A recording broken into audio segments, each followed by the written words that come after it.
Hello welcome to my channel life of Dharni Teja. ఇవాళ మనం what eat in a day as 8 month pregnant అని చూద్దాము. Morning అయితే ఇవాళ వేడివేడి ఇడ్లీ అండ్ పీనట్ చట్నీతో బ్రేక్ఫాస్ట్ చేశాను. కొంచెం గ్యాప్ ఇచ్చి ఏదైనా ఫ్రూట్ తీసుకుంటాను. ఇవాళ అయితే యాపిల్ తిన్నాను. ఆఫ్టర్నూన్ లంచ్లోకి అయితే ఇవాళ వైట్ రైస్, బెండకాయ ఫ్రై, ఇంకా ఆమ్లెట్ తిన్నాను.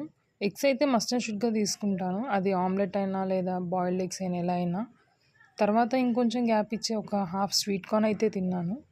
ఈవినింగ్ టైంలో అయితే డ్రై ఫ్రూట్స్ తిన్నాను. అండ్ బాగా వర్షం పడుతుంది. సో క్లైమేట్ డిమాండ్ చేసిందేమో మరి, అందుకే వేడివేడిగా కాఫీ తాగాలనిపించింది. సో బయట కూర్చొని వర్షం ఎంజాయ్ చేస్తూ మంచిగా ఒక కప్ కాఫీ అయితే తాగాను. నైట్కి అయితే ఇవాళ నాకు కిచిడి తినాలనిపించింది. సో మమ్మీని కిచిడి అడిగితే చేసేసారు. తర్వాత పడుకునేటప్పుడు ఒక గ్లాస్ పాలు తాగేసి అయితే పడుకున్నాను. డైలీ ఇలానే ఉండదు, కొంచెం రొటీన్ చేంజ్ అవుతూ ఉంటుంది.